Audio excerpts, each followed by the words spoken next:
Look at the world today, we find, as I said earlier, that it is a unique world.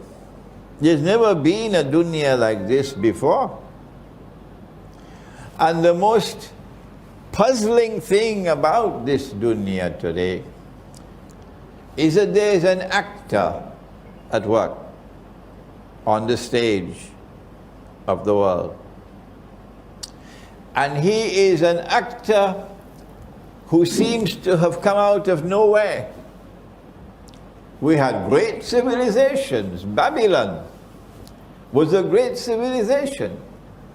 The Aztecs in Mexico, a great civilization. China, a great civilization. Where did this fellow come from? The Christian world, the Hindu world, the Buddhist world, the Muslim world, great civilizations came to the world. And then suddenly, out of nowhere, an actor appears. And he takes control of the world. Who is he? Is this happening by accident? He has a power that none can resist. He brings a scientific and technological revolution which, when applied to military science, gives him unprecedented power.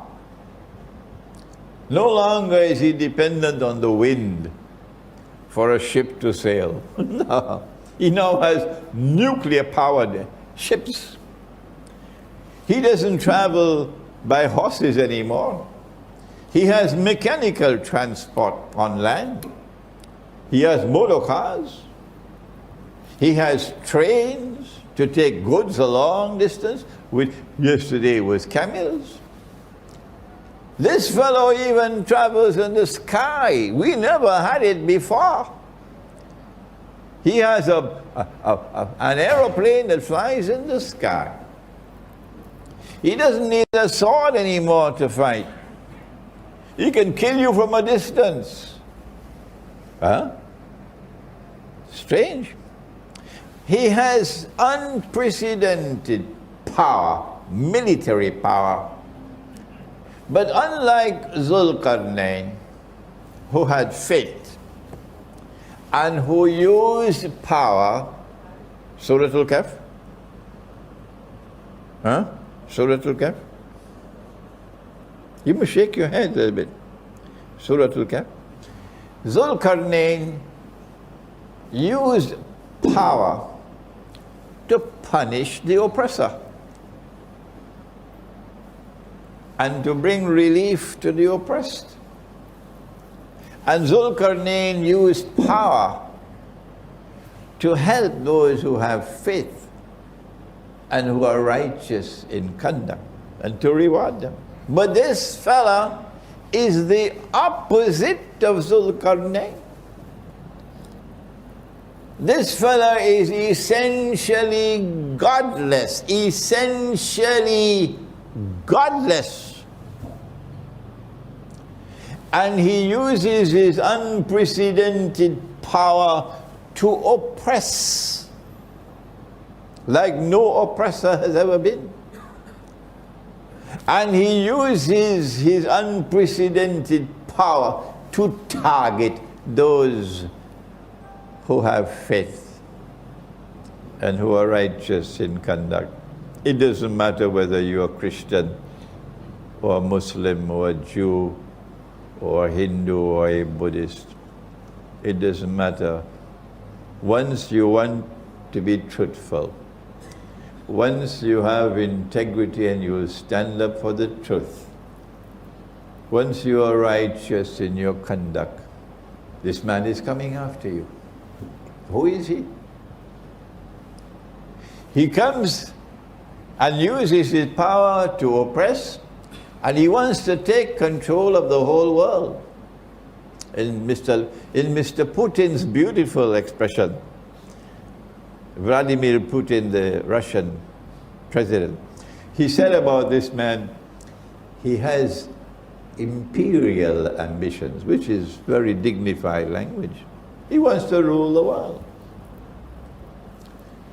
This fellow embarks upon an effort to rule the world, but we find him moving through 3 stages, and I gave this lecture right here in this surah just before Ramadan.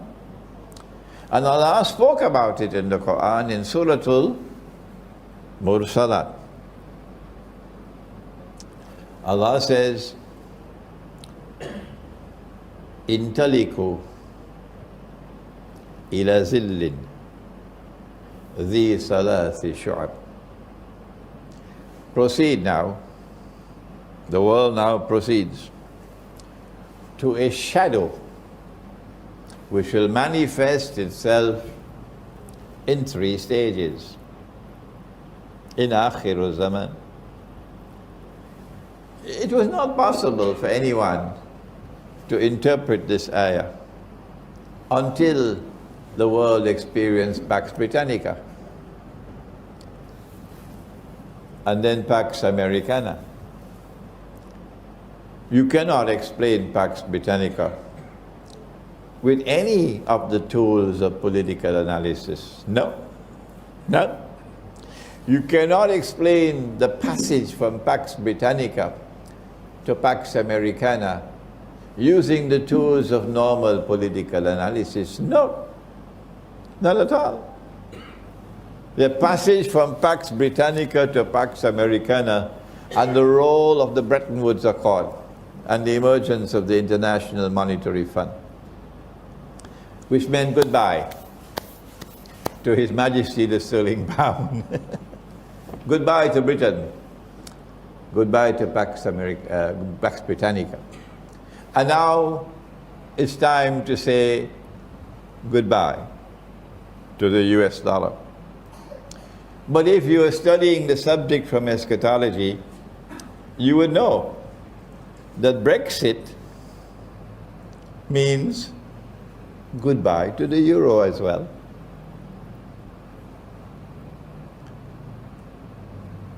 That we are now located at a moment in time when the entire monetary system is collapsing. And the speed at which it is collapsing is frightening. I don't know the speed, but I have a friend, I don't want to reveal his name. He is a deputy governor in one of the central banks of the Muslim world. He might listen to this lecture, so let me be careful with my language. And my friend shared with me that the speed at which it is collapsing now is alarming. And tomorrow it's only gold and silver that will help you. Tomorrow it's only dinar and dirham that will help you. Because the whole thing is going to collapse. And Pax Americana will give way to Pax Judaica. How did we know this? How did we know this? This was in my book, Jerusalem in the Quran, which was written in the year 2000.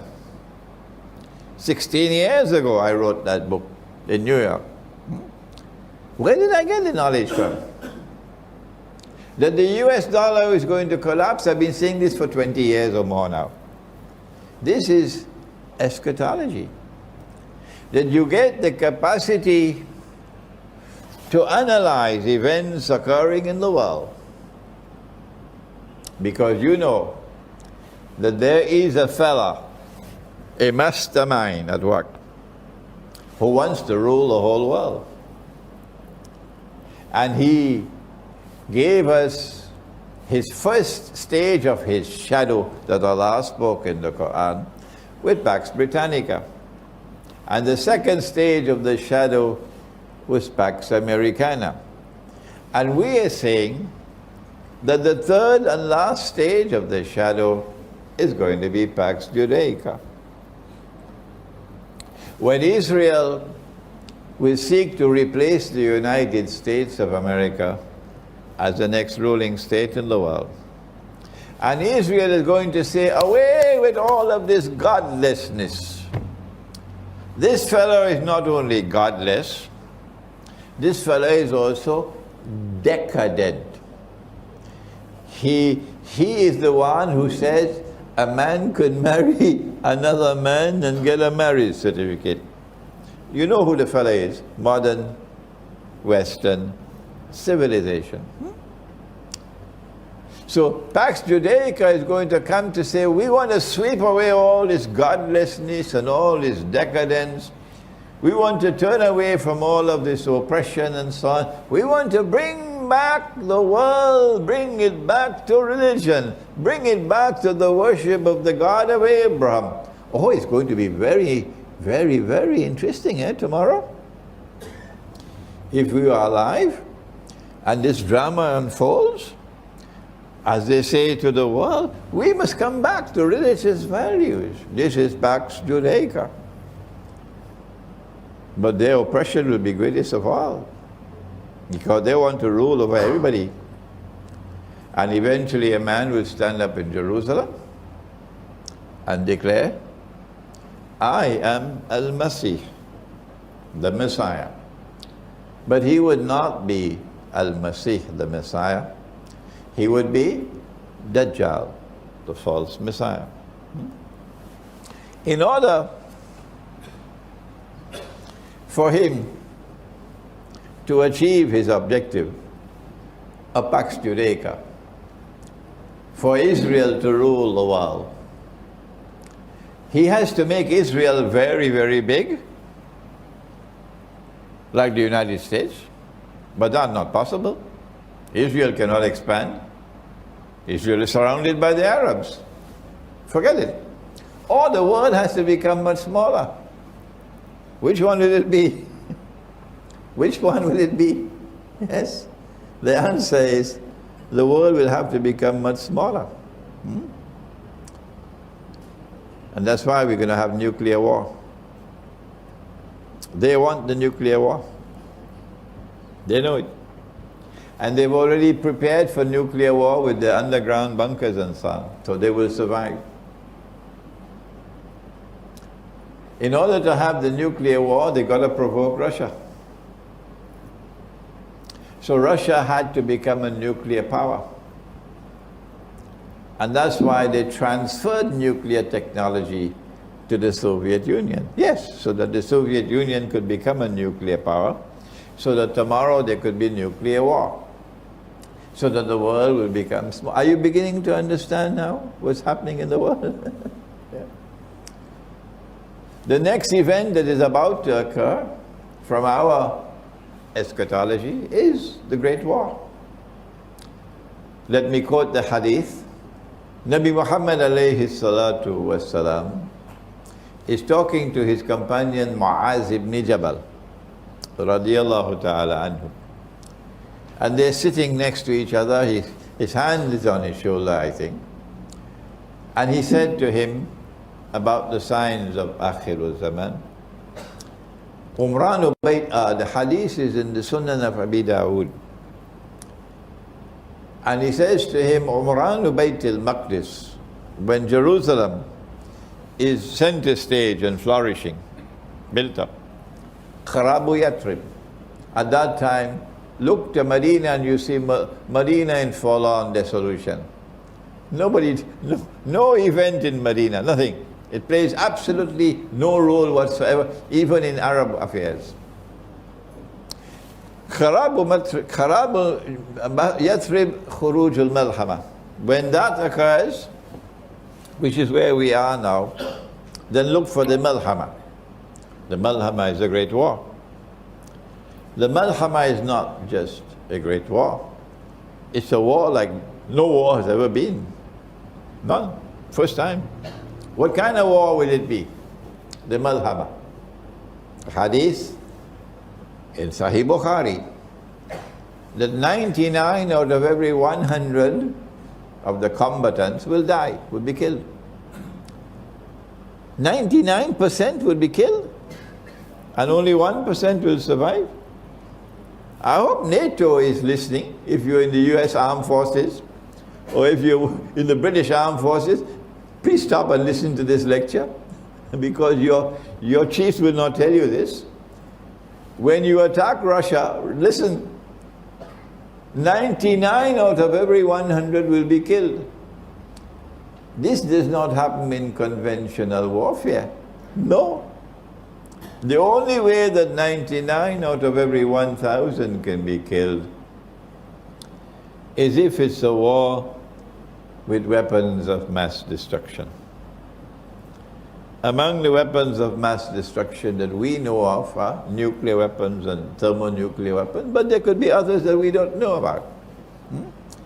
So don't send me any emails on the subject, please. Thermonuclear weapons, weapons of mass destruction is enough. That's what is in the hadith. And each one will say, I will be the one who would survive, meaning they're going to enter into this war not knowing whether they're going to win or not. There'll be uncertainty when they enter into this war. My opinion, and when I give an opinion, of course, never accept it unless you're convinced that it is correct. My opinion is that the NATO is preparing for war with Russia. And I'm not the only one who holds that view. There are many others. And the war is around the corner. And once that war takes place, it is inevitable that it would eventually become nuclear war. We don't know whether it will start as nuclear war or whether it will be a conventional war which will eventually become nuclear war. We don't know. I'm not a prophet. I don't have an angel speaking to me, no. We know that the war is going to come soon, because the longer they wait to attack Russia, the stronger Russia becomes. And the nice thing, the wonderful thing, that makes our hearts so warm is that Russia is not afraid of them. If Russia is standing up against the oppressor, then why can't you see that you should support the one who is standing up against the oppressor? Why are you continuously blind? What can I do to wake you up? Russia knows that nuclear war will destroy Russia. They know that. But the Orthodox Christian Russian people are not afraid of death. No. No one is saying to Putin, be careful, we don't want nuclear war. No, the Russians are not doing that. If an Orthodox Christian is not afraid of death, why should a Muslim be afraid of death? If an Orthodox Christian is setting the example of courage in standing up to the greatest oppressor that the world has ever known, why can't a Muslim be the same?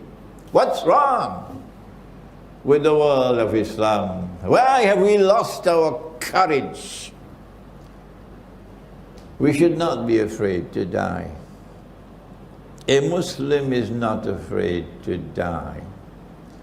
And tonight, from Surah Al-Amin, we say to NATO, even if millions of us have to die, we don't mind. We want the oppressor to bite the dust.